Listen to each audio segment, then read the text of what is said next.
Welcome to the Sisters in Crime Writers Podcast. Everyone has a unique writing journey, so join us for conversations about those journeys from the writers themselves.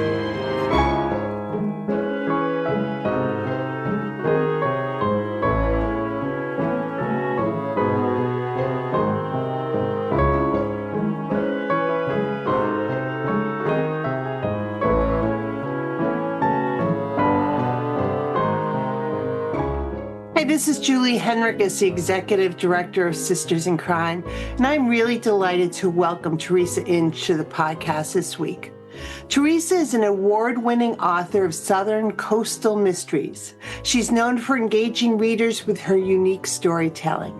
Her work appears in First Comes Love, Then Comes Murder, Coastal Crimes, Virginia is for Mysteries, Mutt Mysteries and Murder by the Glass. She's a member of Sisters in Crime, Short Mystery Fiction Society, and Virginia's Writers Club, and contributes to Sand in Our Shorts and Writers Who Kill blogs.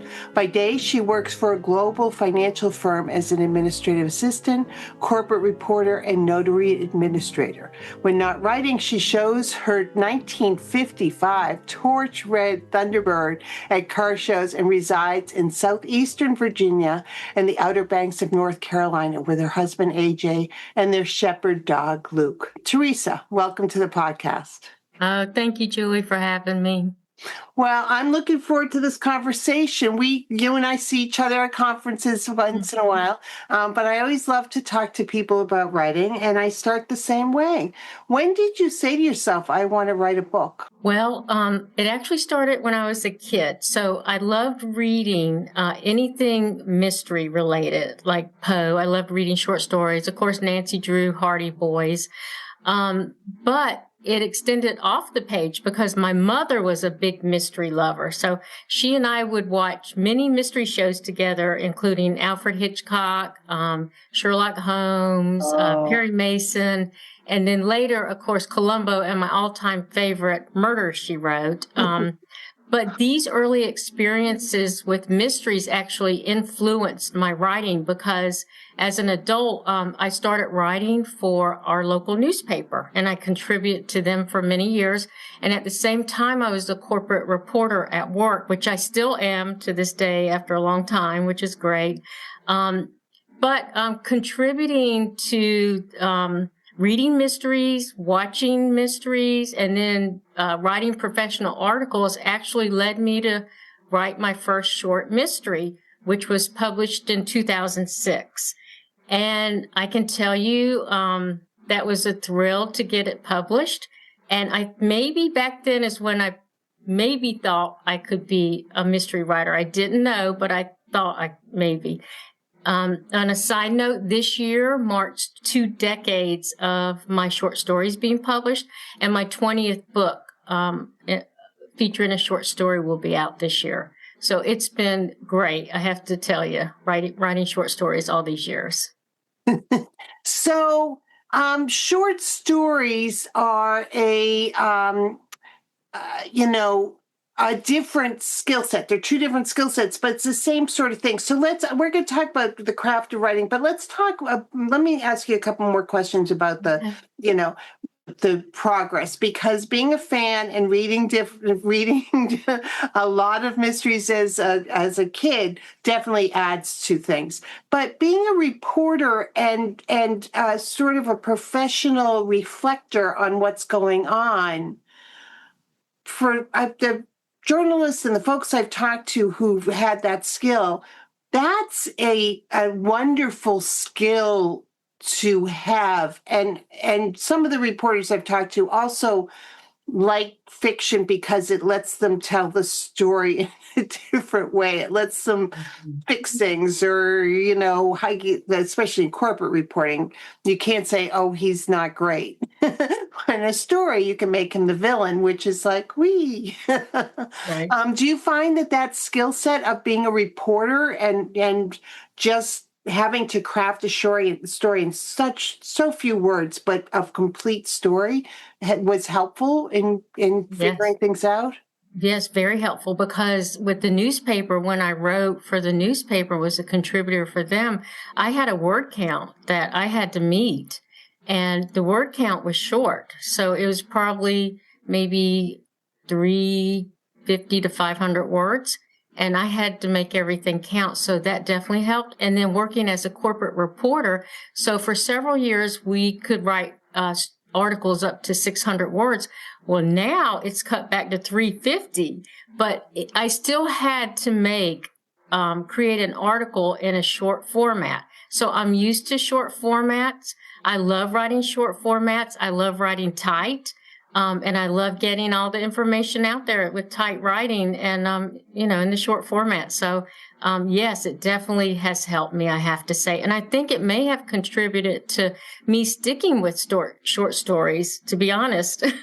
Yeah. Yeah. Because it's a skill set that you're working with and you're using a lot. Yes. So 2 decades of being published in short form. Yes. Let's talk about writing short fiction, because you can write a novel doesn't mean you're going to be good at writing short. Because you're writing short fiction doesn't mean that you're going to be, good at writing a novel. There are lots of people who can do both. But for people who really struggle with the short form, talk to me about process of finding that idea that you can encapsulate in a short story. Well, so the anthologies that I've contributed to over the years, they generally have a theme. So I'm used to working from a theme, and I really, work well with it now at this point. But so for instance, I just turned in a short story this week, and the theme is based on King Neptune's statue in Virginia Beach, and it's all Virginia authors that my publisher asked for. And so the theme was humor, and I don't write a lot of humor, I'm going to be honest, but I can write some, but humor and a crime. And so I wrote humor and a crime, and I added suspense and murder, because all of my stories have suspense and murder in them.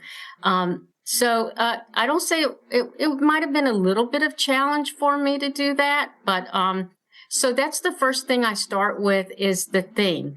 And the next thing I start with is all of my protagonists are female protagonists, and they all own their own business. Every one of my books features a strong female protagonist. They have their own business.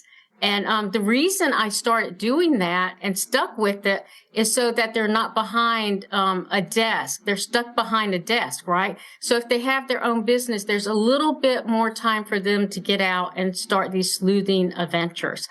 My protagonist, this is the interesting part, is that my characters, they've owned dog walking businesses, grooming businesses, wine businesses, beach shop businesses, fabric businesses, bookstores. They've owned vinyl shops. And I even have one that has a 1950s, it's a caravan camper that's turned into a mobile wedding bar. So I have that. And they're event planners. And that's my process is, the first thing is I work off the theme. The second is I decide what type of business my female protagonists will own. That's a really big thing for me. And so once I get those things, I'm good. And that's pretty much my process. I have to tell you, just getting around that theme and what business they're going to own. I'm at the point now where I need to figure out, I might need to start some new businesses here. Do you, so I love that you're contributing to a Virginia Writers anthology, because I immediately think, a mystery, but it's going to be all different genres in this anthology. Is that right? Yes. So that's so... So I hope people are prepared as they're reading these anthologies that they're going to be a couple of bodies in yours. There is. There's a couple bodies in mine. Yeah. So do you ever have a protagonist repeat in short stories? I do. I do. So Coastal Crimes, there's book 1 and 2, and we're going to look at doing a third one. So it's three women, three female friends, and I start them in Williamsburg, and they work on a riverboat, and it's like a caper takes place. I take those same three women in the next book, and I move them to the Outer Banks. So again, they're one of them is a business owner. She has an event planning business. And so I do take them. I've done that. Yeah. And I'll tell you something, I really like doing that. I've done it a few times because, I've had people say, oh, that's the same characters. And I like that because it makes me feel like it's a recurring character, you know? Yeah. And sometimes I've talked to a couple of other short fiction writers, who PM Raymond is one who Yeah. has ended up to writing a book that takes a bunch of her short stories and is weaving them together, which I think is interesting. I love that. Yeah. Yeah. And your three protagonists sound like it could be ripe for a series of short stories that you could publish together as well. Yeah. I love it. Yeah. And Yeah. just these three women, they're friends. And I just like all of the characters. There's one that's kind of like the boss over the other two, and one that has a little bit of, they all have their strengths and weaknesses, so to say. So when you're writing a short story, so these three women could be the beginning of a series of novels. Mm-hmm. Writing them in short fiction, you've got to give enough of them, but you again, I'm going to keep dwelling on this because for me, this is what makes short fiction impossible, is that you've got to give the reader enough to understand, but also contain it to like up to 5,000 words. And usually it's less than that, unless it's a novella, and then it could be longer.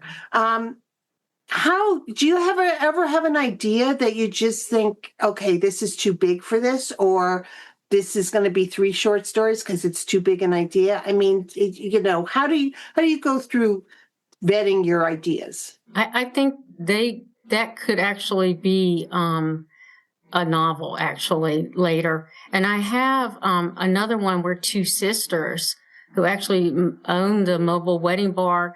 I said to myself after I finished it, I said, I think I'd like to move these 2 sisters to a novel, especially with their mobile wedding bar that they drive all around the Outer Banks. They do 70s events, 60s events, weddings, all kinds of stuff. And I'm gonna be honest, I really like the 2 characters. And I thought they could actually go to a novel as well, just like these others, because with the Coastal Crimes one is a bartender, one is has administrative skills, and one is the business owner. And so together, like, they run the events, you know? They each have a skill set they bring to it. Yeah. Well, the sisters and the mobile wedding bar just makes me laugh, and it's also genius. I mean, that for short stories or for books, that's the best premise. I love you're writing not that stuck one. in one place, and also you're meeting different people at different times, and you're part of drama, but you're not part of drama. You could just be paying attention to it, and it also makes me laugh. I mean, it just the thought of it makes me laugh. When you said earlier that somebody wanted it to be humorous as well, and you don't write humor, but you do.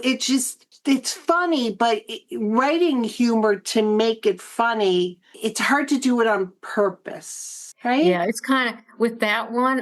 It was the wedding event they were doing. It was actually before the wedding at a house in OBX, and so it was a party for the bride and groom, and it was an '80s theme. And so I was able to get humor in it because there's always a couple of the ladies in the wedding party, and the bride herself was a bridezilla, and her brother was a bridezilla too.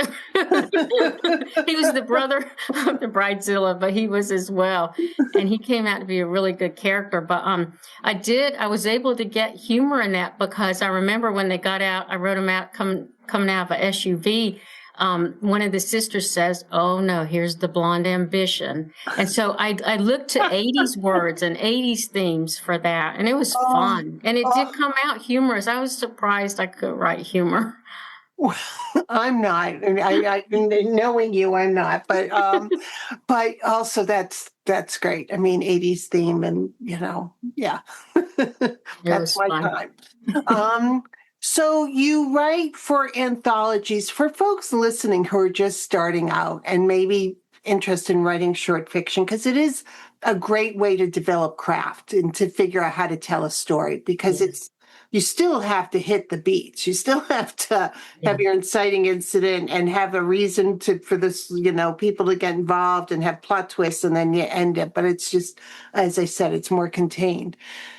For people listening who don't necessarily have a prompt, or something to write towards, how would you suggest somebody sort of get started when they want to write a short story? They're figuring this is a great way for me to learn. I would say I just had this happen. I've had it happen a few times, but I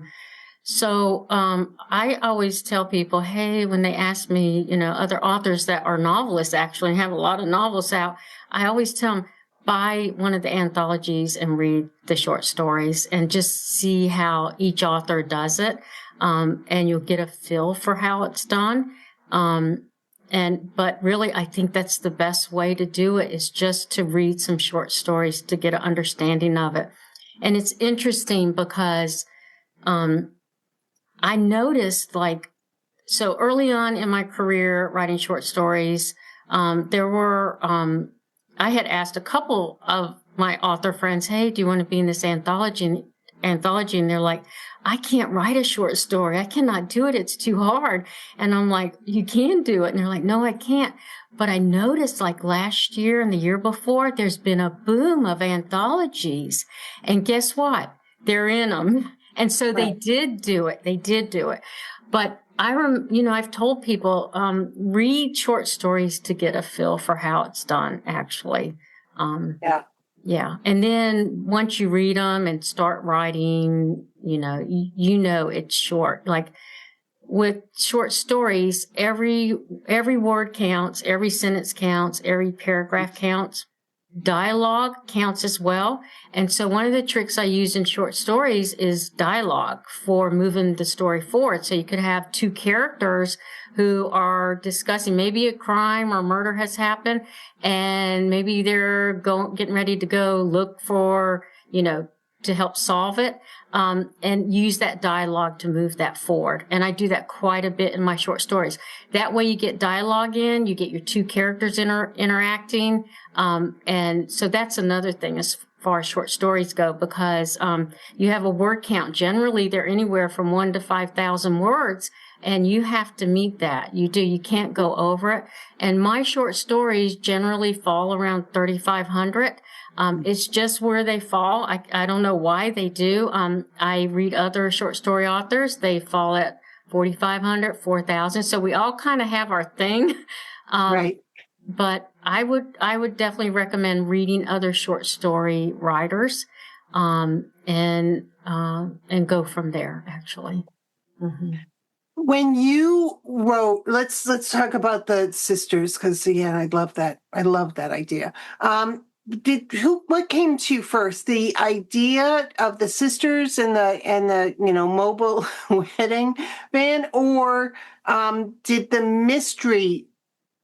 Did you think I want somebody to die at a wedding? So who's going to do that? Like, which comes first, the plot or the characters for you? Generally, the a little bit of both, I guess, the plot and the character. So with the two sisters, the anthology was actually based on 80 songs. And so I chose Our Lips Are Sealed by the Go-Go's. And it's an upbeat song. And I thought, oh my goodness, I can write something that relates to this with two women. And then I thought it's going to be two sisters. And then I thought they're going to own a mobile wedding bar, because Last year, so when I wrote it last year, I attended like three family weddings. So I'm at the age now where all the nieces and nephews are getting married, right? And my youngest daughter got married last year as well. But so I'm at the age, I'm going to a lot of weddings. And so these weddings, they all have a mobile wedding bar. And it's awesome. It's almost like the mobile wedding bar is a character in itself because everybody is taking a picture with it in front of it. And so I decided, something's going to happen at this mobile wedding bar. Yeah, somebody's going to get it for sure. And the two sisters, and it just all started falling in place. So I think there was a couple factors that led up to that with the anthology theme and the 80s, and I chose Our Lips Are Sealed, that type of thing. Yeah. And you mentioned that a lot of novelists are writing short fiction. Now, it's one thing I've noticed, which I'm delighted about, is some people who have a book or a series that were canceled will revisit their characters in short fiction and anthologies so that they can have another life, which is kind of also exciting because people do become involved with characters. I mean, they want to see what other adventures they're up to. So it's another way for people to keep characters alive. And it's a win-win because not only do they have their novel readers, they're picking up short mystery format genre as well. And so I always tell people, hey, if you do it, you're actually picking up a whole new audience that you didn't even probably realize you could have. Absolutely. So it's really a win-win. Yeah. Now, Teresa, have you edited anthologies? Yes. Mm-hmm. Mm-hmm. Let's talk about that hat because we're actually Sisters in Crime is planning to talk about this with a couple of webinars, but it's actually kind of a really smart thing for people to think about if they want to, gather a group of authors, but it's a lot of work to pull off an anthology. Mm-hmm. So talk to me, just, we can outline it, but suppose somebody says, I want to edit, I want a bunch of people to do an anthology about the ocean, whatever, seagulls, something. How do you go about doing the call? Have you only done invite only, or do you open it up to people? Talk to me about about making an anthology work. I've done both. So for Sisters in Crime, with the chapter, it's everyone's invited. It's open to everybody, right? But I also do, from publishers that I have, invites. And sometimes the publishers want a few people in them. And then I'll ask the others. I like to include diversity as well. I do that. So I do both. And I love doing it. It's a lot of work. I just finished one. Like I said, it was just submitted. And I'm just coming off of that right now, that project. It feels good to have the project submitted, but it also is a happy time for me that we did it, right? Right. And so you do the call, and I have a list, I guess, of I'll give them examples of what I'd like to see in the anthology as far as the writing goes, with the grammar, just a couple examples of the grammar style. So we're not having one blonde with an E and one blonde without, a lot of times that may not be noticed, but, so just different things like that. And I'll tell them the, font and the theme. Of course, the deadline's important, and to get started writing basically. And then I start doing the edits, and then the publisher will have a round of edits too. So I always tell them there's generally 2 rounds of edits, but there could be 3. It just depends on, and it may not be a 3rd edit for everyone, but it could be a 3rd edit for some, right? And so I just have a list of everything that I want the anthology to be, and ask them, will they join? And they join. And it's really good. This one I just did was wonderful. They were wonderful to work with. I have to tell you, they were great. But the editing, it takes a lot of time, and I work a full-time job. So whenever I have an anthology, there are times I do have to take a day off of work, or maybe two, and try to combine it either with that or late at night doing it, or the weekends or whatever. So. Yeah. Mm-hmm. Have you ever done you edited an open call anthology? No, I think it's always been invite. So an open call for folks listening is, sometimes conferences will do that. Sometimes other folks will say, we're doing an open call and here's the theme. And, and then they'll read through and vet the stories and decide who goes into the anthology. And I just, one word about that is, and when you're putting together an anthology, it's not just who you're inviting, but it's also how the anthology is going to flow and what's the, do you need a shorter story in here, or, how's that's part of the editing job as well. It is. And I guess my sweet spot with them, anywhere from 16 to 18 authors. I know I've had some with 20 and 21 before. To me, it gets too much working with that many people. I have to say it's a lot. It's great, but it's a lot. Maybe around 18 authors is a good spot for me with the amount of authors. But I did, I just thought about it. I was in one of the anthologies one time years ago. I just thought about that. That was a call for one of the conferences, and that was an open call. I didn't do it myself. I applied to it. So, but yeah, the editing takes a lot, and but it all comes together. I personally like being edited myself. It makes my story better to me, because no matter how many stories I've had published over the years, I still can develop my craft. I can tell you that every day I look to developing my craft. So an editor really helps me. So, and I hope I help others. And there've been several people who they got their first publication through an anthology that I've done. Yeah, which is so exciting when people. I love it. It's my favorite thing, because I remember when my first one. I'm going to tell you, Julie. It was summertime, and I got the email. And I was outside. I was actually gardening, had my phone out there. I couldn't even believe it. I could not believe it. And I remember that feeling to this day. Yeah. And so anytime I've worked with a new author or author that has not had anything published, it's one of my favorite things to do. Yeah, and it's a wonderful way for people to get publishing credits. But we're talking about editing.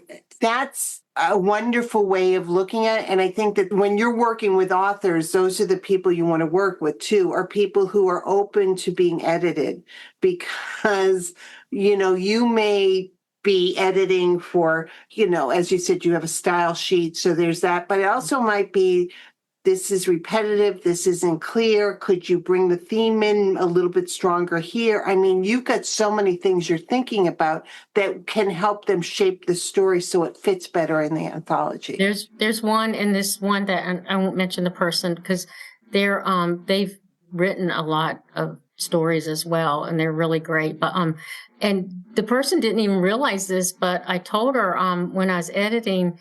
So she had started the several paragraphs with like the same person every time, right? And then went down. Might have been like started paragraph with as, and I just pointed out that I would change it to this so that you're not repetitive.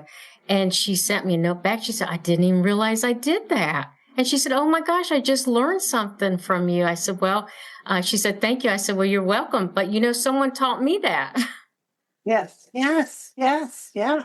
And now as a writer, have that list of those words that you do that. Yeah. I mean, we all have tics, so make sure you're doing that.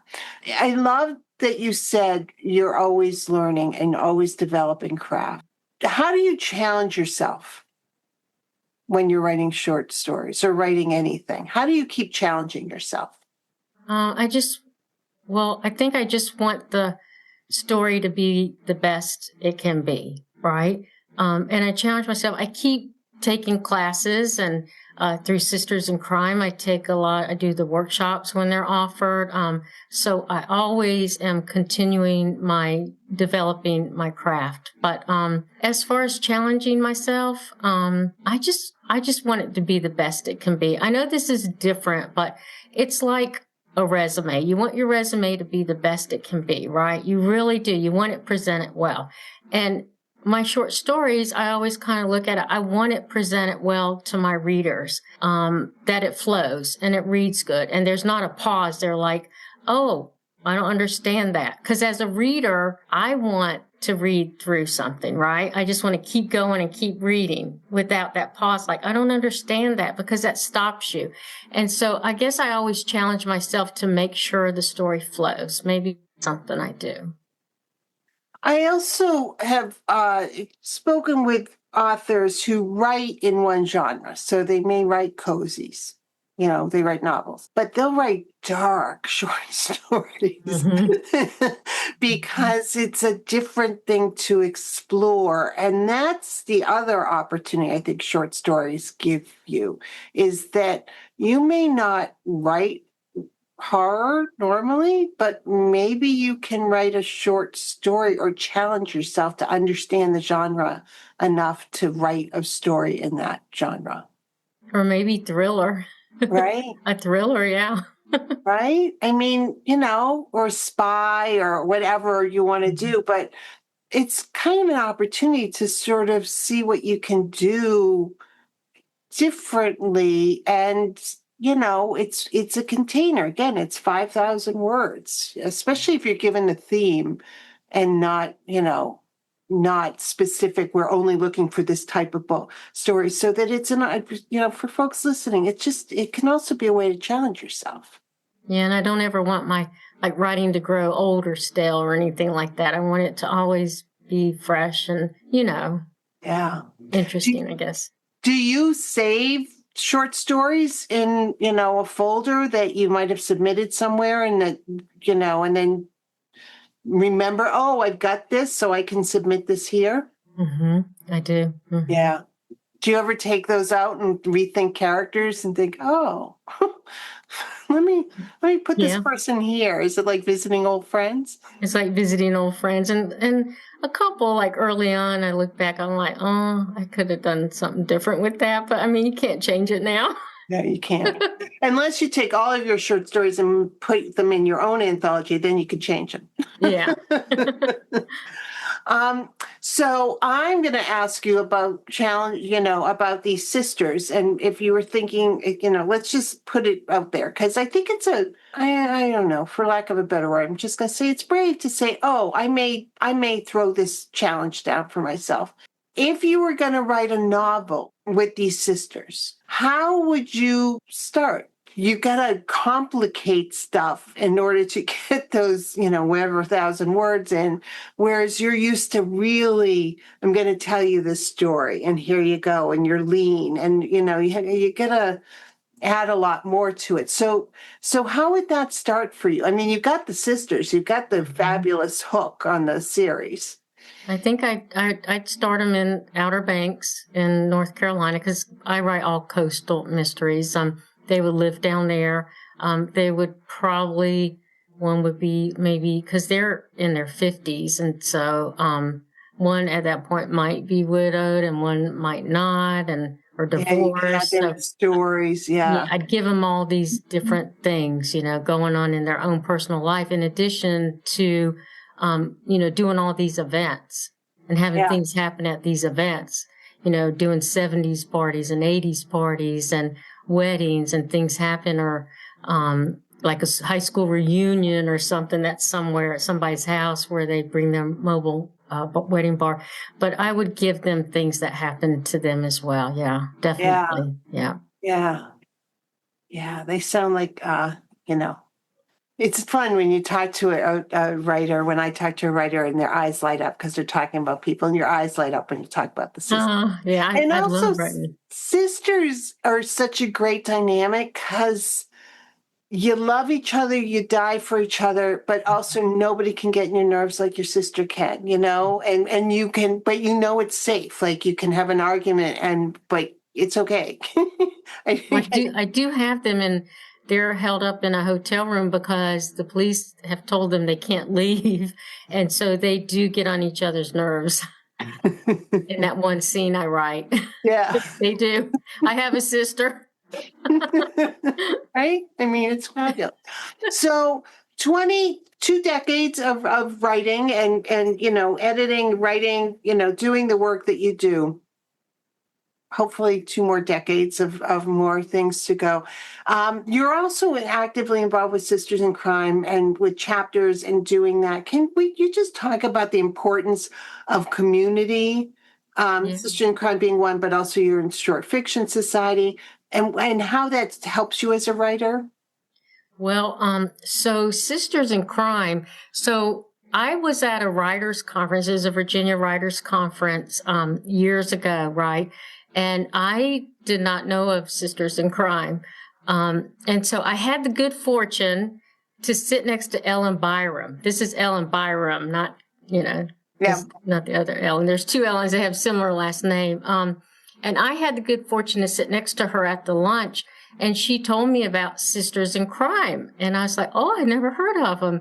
And she said, you should come to Malice and join and all this. And oh my goodness, it transformed my life, my writing life. And that is, I can't say enough the change Sisters in Crime did for me. And this was over 20 years ago when I met her.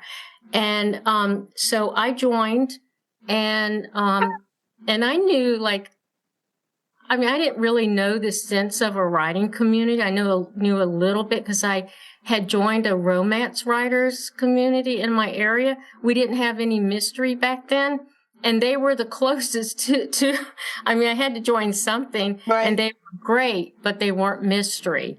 And so I did join Sisters in Crime, and I had the good fortune to meet Beth Wasson, who worked for Sisters in Crime.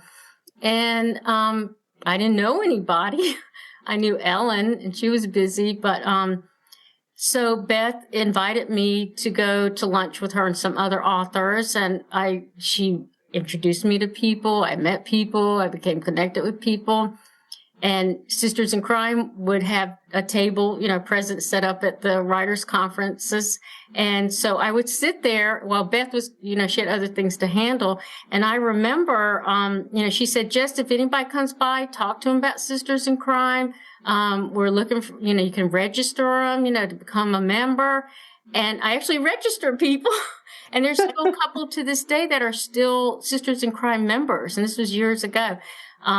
But she really was an influence to me, I have to say, because I knew no one. So now when I go to conferences that has Sisters in Crime members, I always do some kind of little event.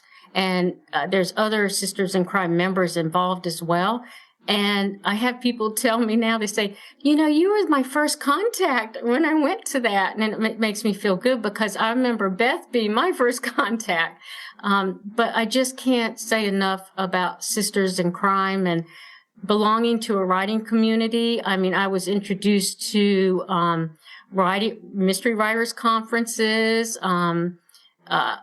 Most of my publishing opportunities came through word of mouth from Sisters in Crime members or through Sisters in Crime. Most of them have. And pretty much lasting friendships of Sisters in Crime members to this day that I'm very good friends with. I cannot say enough about joining a writers community. We help each other. We review each other's work. There's 2 Sisters in Crime members. I will not send my work out, submit it until they've looked at it, and they've done that for years. I trust them, and I trust their edits and what they say. And that's pretty important, I think. But joining a community is very important to writers. It really is. Mm-hmm. And you bring up such a lovely point.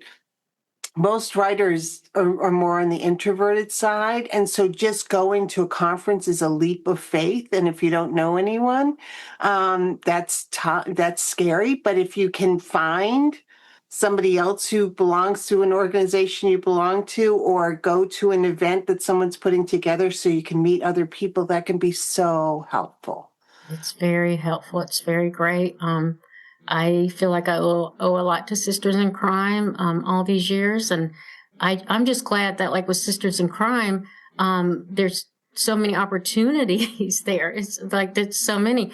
And like I tell my chapter all the time, look at Sisters in Crime for this, look at Sisters in Crime for that. And it's actually when we had a chapter meeting the other night, and I was telling them, I said, there's so much and I guess the digest, the trade wing and all. And so I was telling them, I said, look there's so many opportunities, so much great stuff. And I was telling them about the write-ins and everything. So then I guess a couple of days later, I get an email from someone in my chapter saying, hey, I was on the Sisters in Crime digest, like you said.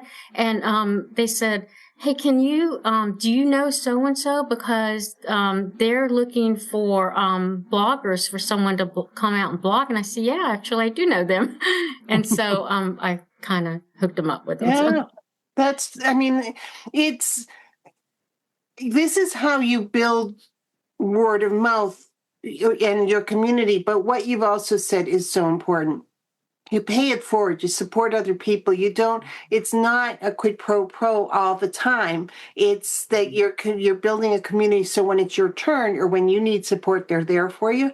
But you're keeping excited for people when they get a publishing contract, when they have an anthology coming out, when something's happening, you cheer and you're happy for them because you're so invested in them because they're part of your community.